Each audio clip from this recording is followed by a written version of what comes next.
Okay, here we go. Hello, everybody. Thank you so much for joining us today for Little Lunches Online.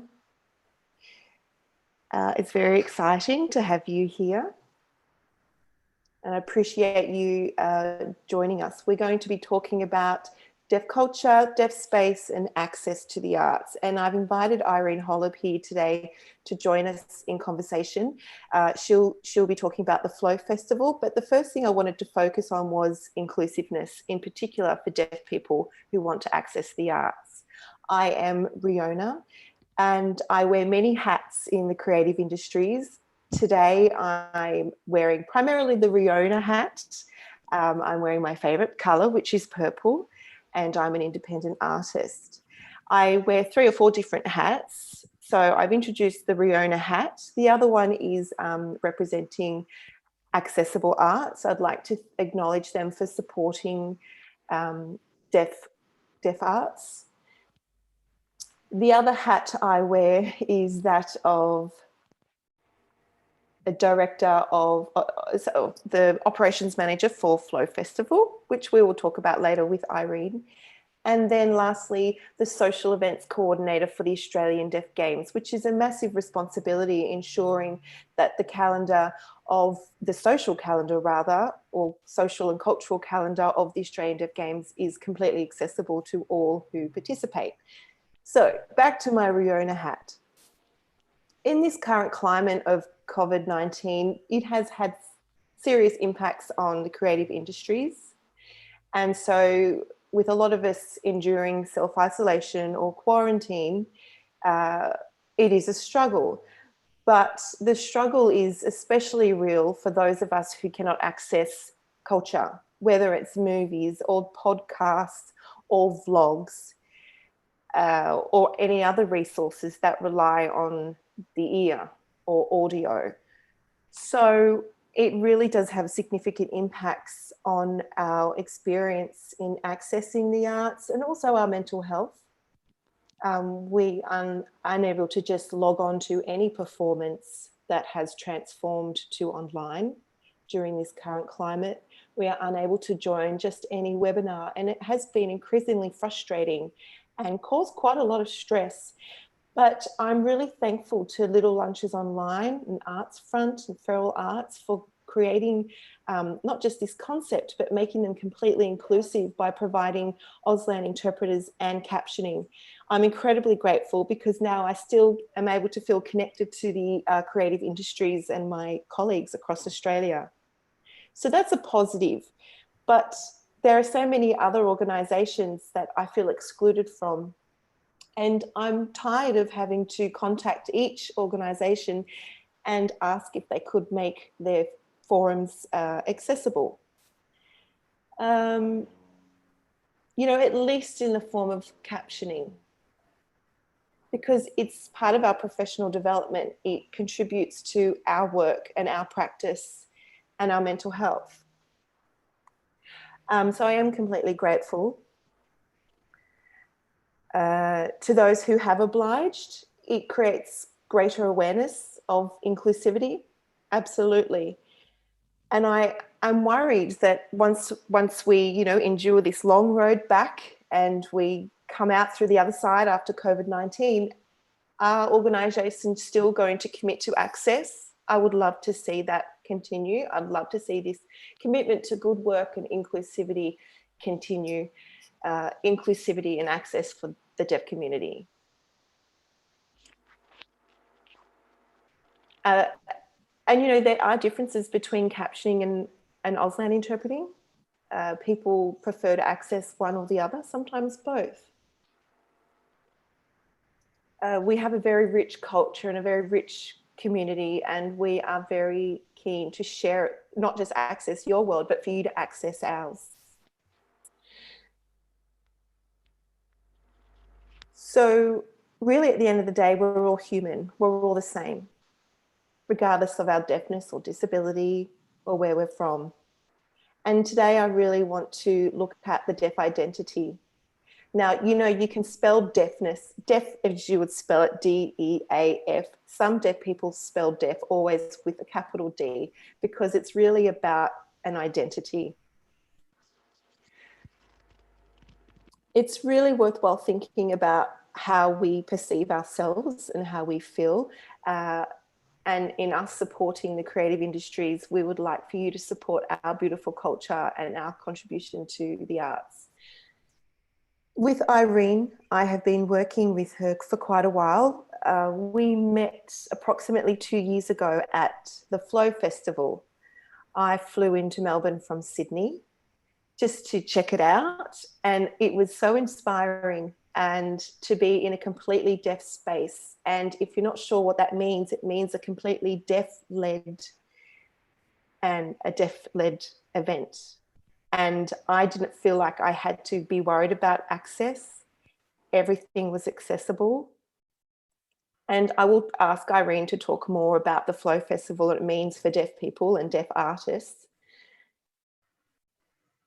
So I think that's a nice time to introduce Irene, the director of Flow Festival. Over to you. Thanks for joining us, Irene. Hello, everybody.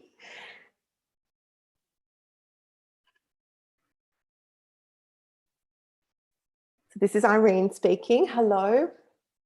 Thank you so much for inviting me along to today's session. My name, as Riona mentioned, is Irene Holub, and I'm very excited to be part of this today. I'd also like to thank Feral Arts for organising this. I am a deaf artist and have been for many, many years.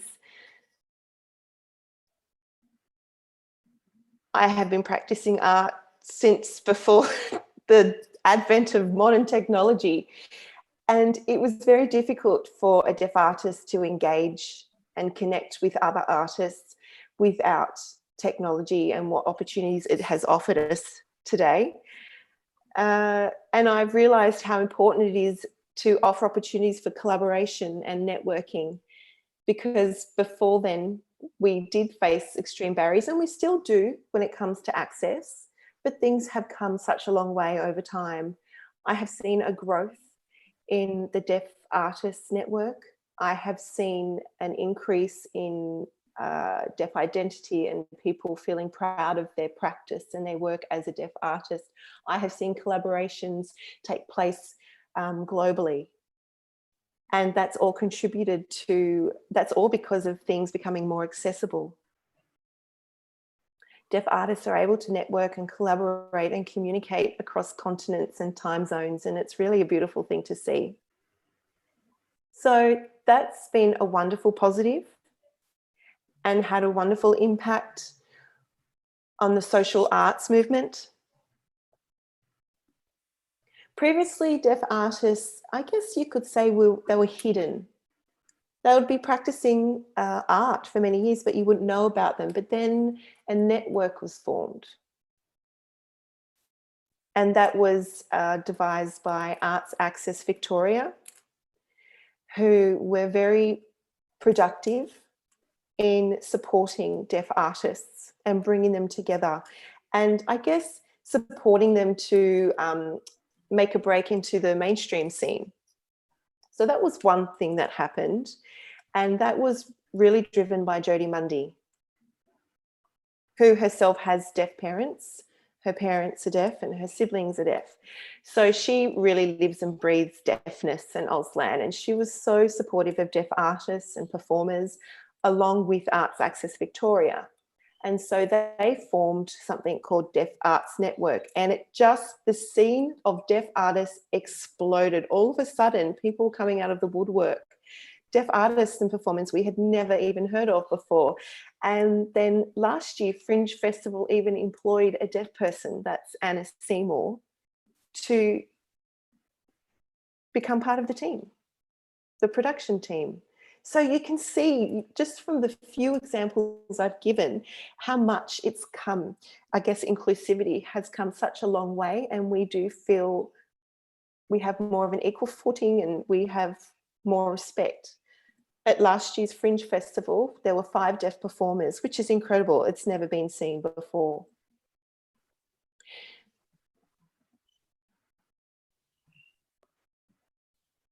I guess really I want to touch on the deaf community most deaf artists really practice and display or perform their work to the deaf community. It's very rare that they will actually present or exhibit or perform to the mainstream community. So I want to talk about a couple of deaf people, including Medina Straub. You may know her as Medina Sumovic. So there were three of us, including Bramis McRae, and we agreed that there needed to be some sort of deaf arts festival to celebrate the pride in our culture and our work, and to really enhance that notion of deaf space and raise the profile of deaf artists, and really encourage that deaf artist identity. And that identity comes in many different forms and it looks different. But the one thing that we have in common, or the theme that comes up the most, is a shared language, and that's Auslan, Australian Sign Language. And so we really wanted to celebrate that. And Flow Festival was established by three deaf people, so it was deaf-led. And we involved the deaf community. And it became a really collaborative event in terms of the build up, the process, the planning, and then the event itself. We held events like Deaf Slam, which is poetry. We had deaf children performing. We had deaf artists exhibiting their work. And in a first, we had a deaf Indigenous performance. And often, you know, there are deaf Indigenous performers, but we actually included them within the festival, and that was led by Patty Morris, who is from far North Queensland. She flew into Melbourne and delivered the most beautiful Dreamtime storytelling and exhibited art, and everybody was in absolute awe. And that had a huge impact, because that was another element of deafness that we as a community didn't really know much about. So that's going to become a fixture of future Flow festivals, because even within the deaf community, it's not one homogenous group. Everybody brings their own lived experience, their own practice, their own perspectives. And we were planning to have a second Flow festival this year, but unfortunately, especially with the travel restrictions, we've had to postpone it to next year. So it's still a very exciting time. We have now a team of, rather than three, a team of 11 people. So you can imagine the discussions are very robust and very imaginative. And we've received support from Creative Victoria and the Arts Council, and I'd like to acknowledge them. And we also have a really strong partnership with Northcote Town Hall in Melbourne, which is an arts centre. So that's a wonderful relationship we've been very fortunate to explore. And then, of course, Multicultural Arts Victoria. So you can see that the word is getting out there. People are starting to understand and recognise deaf arts. They're becoming more aware of us, which is fantastic.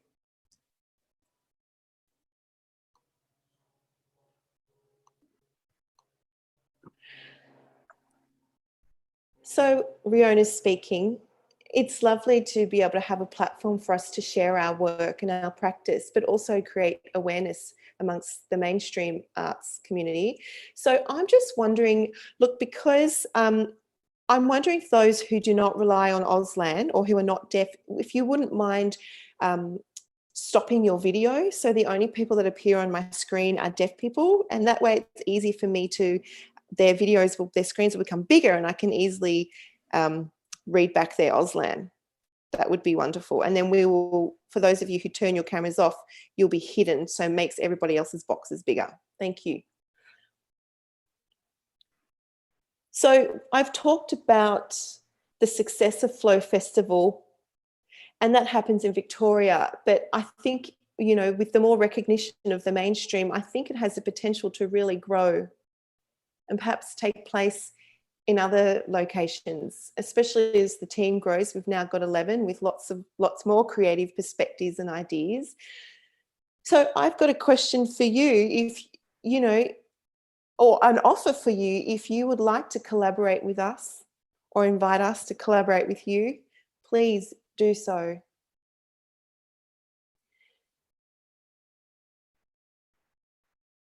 And that includes if you were to ever host a workshop a webinar, a performance, to have a meeting place, if you could please consider having them captioned or interpreted. I know recently there was a meeting place that was interpreted, but there was no deaf representation within it. You know who we are now, you've met us, you've seen our faces, so please do ask us. And even if you go to Arts Access Victoria or Accessible Arts, we do have networks of deaf artists from all around the country, and we would love to work and collaborate with you.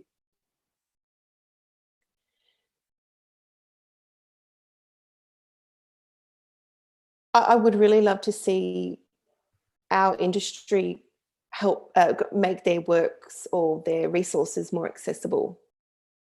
So there are professional captions out there, so you can pay. If you were to use auto captions, it's not reliable. Often the words are omitted, or it's presented as jumble English. So there are actual professional captioning companies that you would need to pay, but will caption your resources or your events. And there are also qualified interpreters, even those who specialise in the arts or theatre, that can interpret your events. Auslan Stage Left is one go-to place where you can inquire about accessing interpreters. And it's really important because there is quite a huge supply and demand issue facing interpreters, that you try and book one well ahead of time rather than on the day or the day before.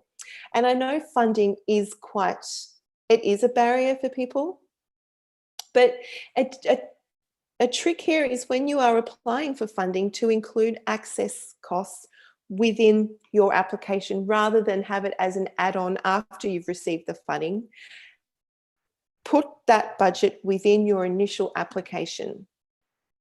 So it's really important that you think about access from get-go. And I would say allow 10% to 20% of your overall budget.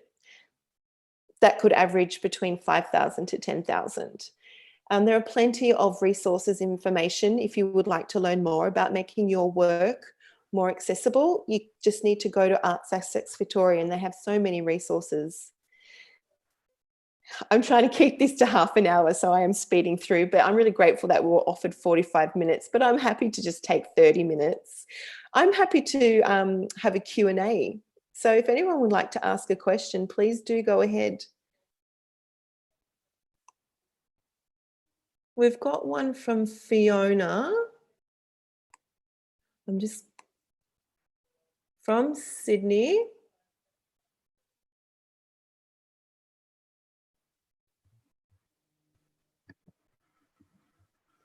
Sorry, I'm just... So it wasn't, hi, Fiona here from Sydney Festival. It wasn't so much a question, but it was just to state that working closely with Accessible Arts has been invaluable to the Sydney Festival as an organisation over the years. And you know, it's been, everything that we've done really has been in collaboration with them. We set up a new disability programming initiative last year. We're just working on the second year of it now. And Accessible Arts has been really closely working with us on that one. And, you know, if we didn't have that relationship with them, we wouldn't even have started this particular initiative. So, you know, be close to those, whoever that organisation is in your state or territory.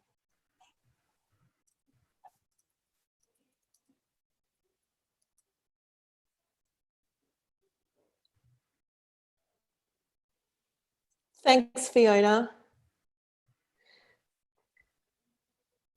Fiona's just started learning Auslan. I thought you all might like to know. Well done. It's very exciting. There's another question here from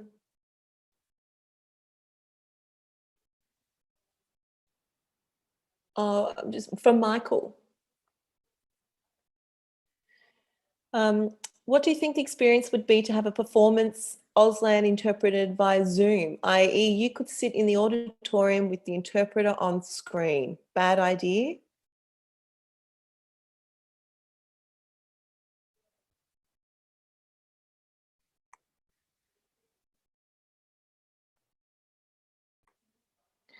I think it's worthwhile exploring. I might ask Irene or Anna, who are both performers, to talk to that. Anna, would you like to answer that question? Okay. It's challenging. This is a challenging one. I have been asked this question often, and my answer is it's worthwhile asking a deaf person, which you have done.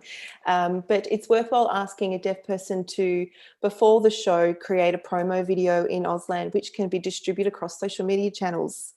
And deaf people often use Instagram and Facebook, for example. So it's good to ask them to promote the event that way.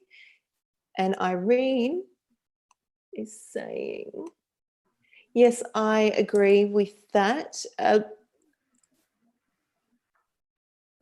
It's better to really engage deaf artists and ask those deaf artists or an organisation like AAV or Deaf Arts Network to recommend a deaf artist, because they have the right contacts, they have the right channel, they know the right channels to promote events through. Because remember, our biggest barrier really is that if deaf people don't know the person that is promoting the event in Auslan, they won't take much notice. So it's important that the deaf community know and trust the person that is trying to convince them to attend an event, and then they will be more responsive. So it's important that it's a known face, and more often than not, that's someone who is from the deaf art scene themselves.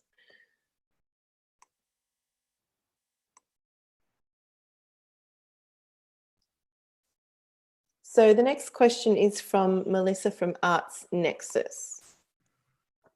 Peter, can you read that question? Oh no, that's okay, I've got it. What is the best method to contact the deaf community to let them know we do have interpretation? We usually go through deaf services, but that's not always guaranteed. I work with tropical arts, social inclusive theatre in Cairns that usually have deaf actors on stage with full interpretation.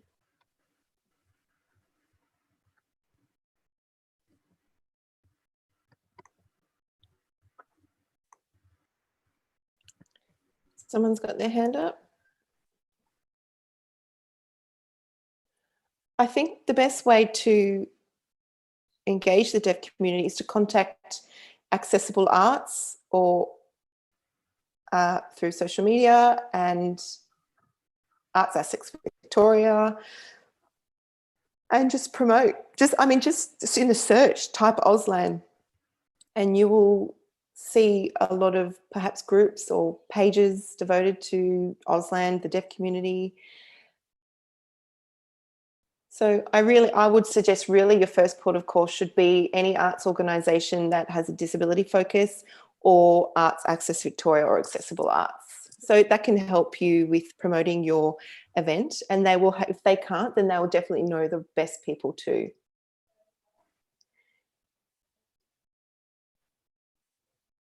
And you said that you have tried to promote it through deaf services, but you didn't have much success. Look, let me think about how I want to answer this. Accessible Arts have resources. They have listings of different interpreting agencies from around the state. So perhaps you can look at that. Perhaps you could look at all the different interpreting services if the one you're being provided interpreters from are not supporting you with promotion. There's also a specialised there's also a company that specialises in theatre and performance interpreting, which is Auslan Stage Left, or you can always contact me directly.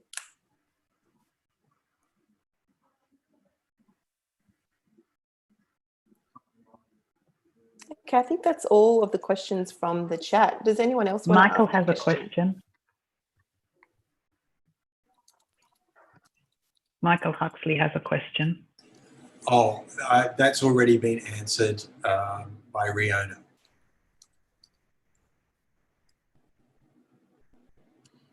Fiona here again. I'd like to just add to the promotion thing. Something that we've done that seems to work well is to make sure that we have videos by whoever deaf consultant that we are using on those videos. And then we use those in our promotions. So they're obviously always on our website, but then we also put them on to, as Riona was saying, about like Facebook pages, Deaf Arts Network pages on Facebook generally. And then, as Irene was saying, also it's good to use people who the deaf community know and respect, and that's how we have managed to then kind of connect with the deaf community. It's really all about keeping them involved. I mean, it's not about Sydney Festival, it's all about the deaf community. That's why we're putting these shows on, interpreted. So yeah, it seems to have worked for us.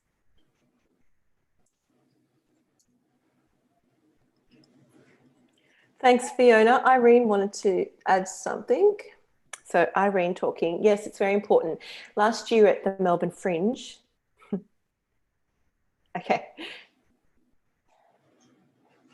Last year at Melbourne's Fringe Festival, it was an incredibly successful event because there was one deaf person working within the production team behind the scenes who knew how to share the relevant information, who had the networks to share it.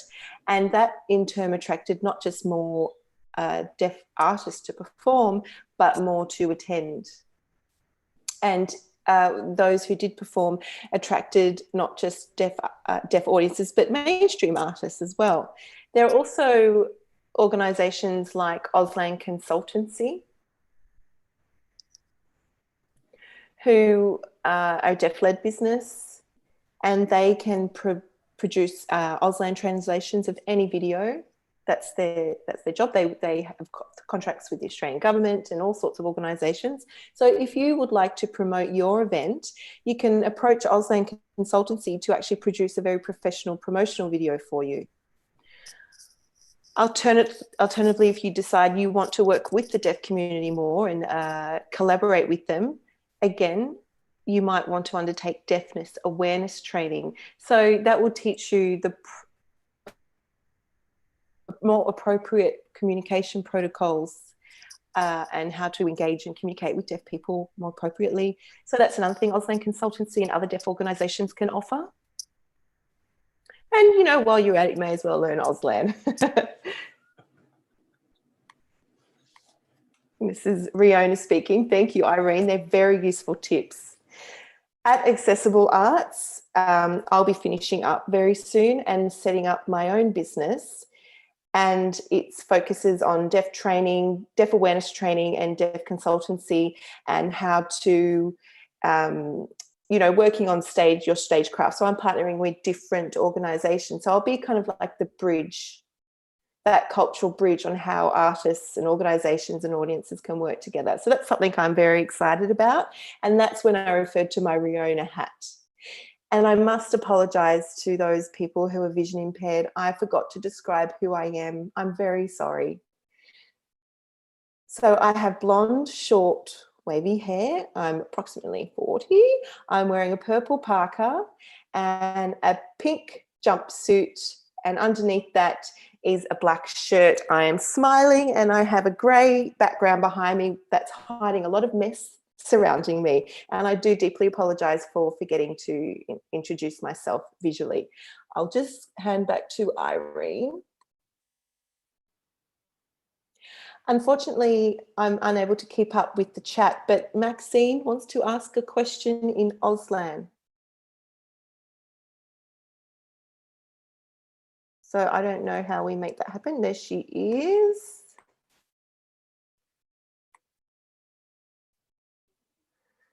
Hello, Riona. I've not met you before. I'm from Victoria. Can you see me, Riona? Good.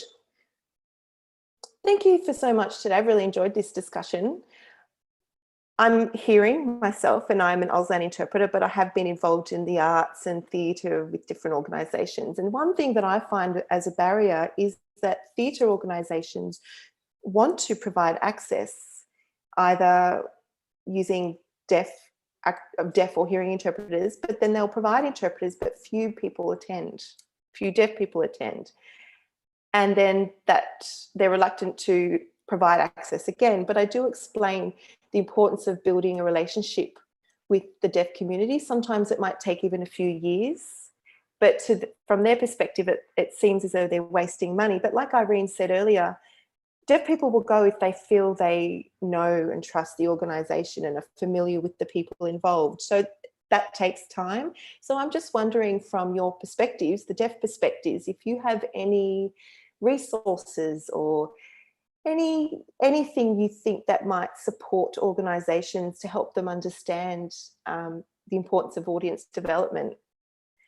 We don't want them to stop providing access. We want them to pursue it. So what tips do you have, or what resources can you offer?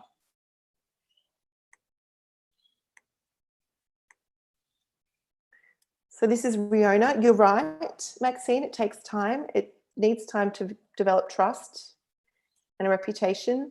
And it's really important that an organisation engages a deaf consultant or a deaf person to promote with the community. And it's not a failure if no one comes or just one or two people come. It's an opportunity to build and grow for next time, to build your audience. So I use the example of Fiona from the Sydney Festival, who, you know, now is using deaf faces in their promotional videos. And, you know, deaf people, they might not want to go alone. They'll want to go in a group of deaf people. It's very rare that deaf people want to go to an event alone, because who are they going to chat to? So the key there is looking for key deaf people who will bring people with them. So, for example, you know, it's important to bring in key people from the community who represent different cohorts. For example, someone from the deaf queer community, someone who has a family, so they have different networks themselves, a deaf Indigenous person who has a whole complete different network. And even people who, it really, like Maxine said, it does take time. And deaf people do want to support your work and your practice. It's just about developing that relationship, that trust, and really creating everything, making everything accessible, not just the performance, but all of the materials that help to promote your show as well. And I think really in this climate, COVID-19 has really highlighted some of the barriers that still exist. But aside from that, thank you, Maxine, for your question.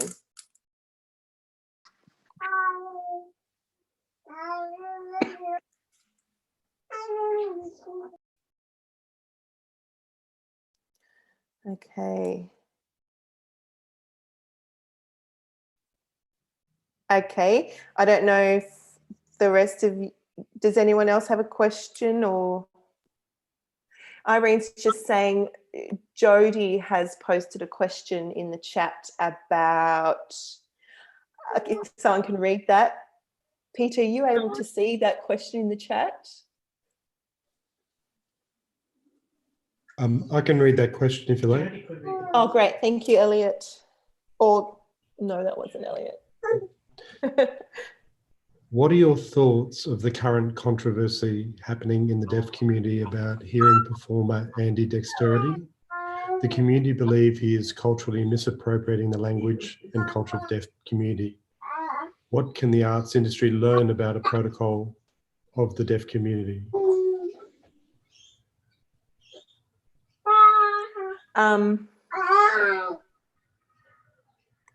Sorry.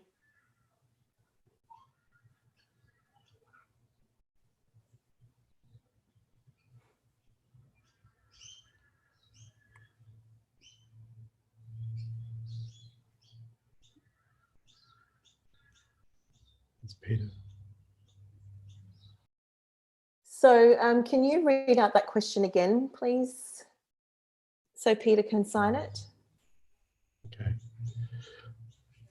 This is from Jody.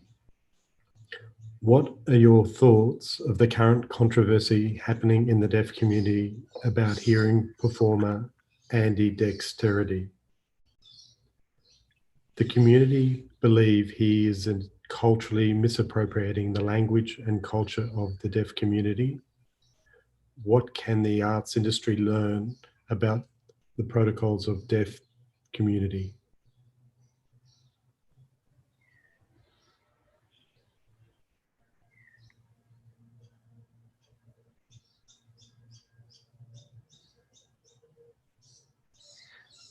Okay. Oh, sorry. Can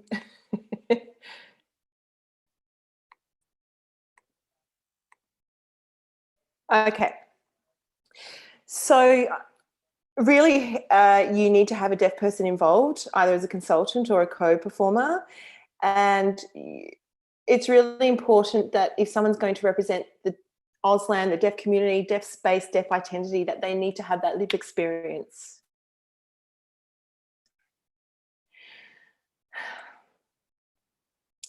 It's very political at the moment. This is a very difficult situation that Jodie has raised. I have already, I have some information to share with you all. I was waiting for this question, so I had prepared for it. And it is really important that deaf people, we protect our language, our culture. We are happy to share, absolutely, but only for it to be lent and not misappropriated. I think it's really important that people who can hear respect our language and our identity and our culture. So when it's taken from us and used for financial gain, or sorry, for personal gain or professional gain, it's not very encouraging. I think people need to encourage deaf people to own this space and to share their language and culture because it's ours. I never gave permission. I think it needs to be a person who hasn't just learnt Auslan and then takes it and uses it in the way he has. This is a very complex situation, and I am hoping, look, I am going to give you a link to a Facebook post that explains it very clearly and succinctly about this very issue and about cultural misappropriation. Thank you for the question, Jodie. And now Irene is saying, it is a very sensitive issue. I think it's important that we develop positive relationships with the community, the mainstream community. But for many deaf people who grew up with Auslan as their first language, they don't see, Auslan is something to be really cherished. And it's very emotional when they see Auslan being used in the way it currently is outside of the community. Auslan is not just a language, it's a part of a person's cultural and identity and how they develop that identity. And then when they see hearing people using it in a way it's not supposed to be, so misappropriated, it's offensive, it can be emotional, and seeing hearing people get opportunities using our language, whereas we don't necessarily always get those opportunities, isn't fair. I think if they had worked together with us and included us, it might be different.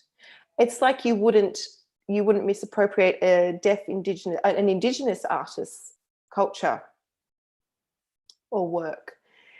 It's really, I think this all could have been avoided if deaf people were included from the start or collaborated with. But in a way, I'm trying to see the silver lining, but because it has made people question his intentions, and it has made people engage in conversation about culture and who owns the language and who should be using it. So that's a positive to come out of this. People are having robust discussions.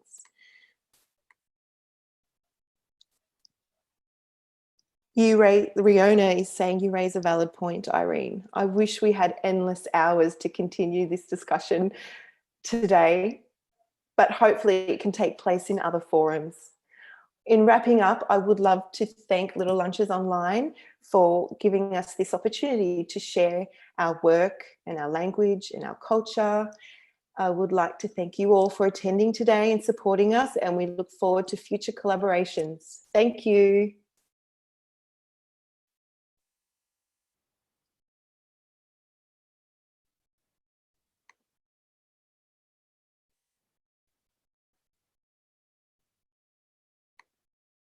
Come to Flow Festival. Goodbye.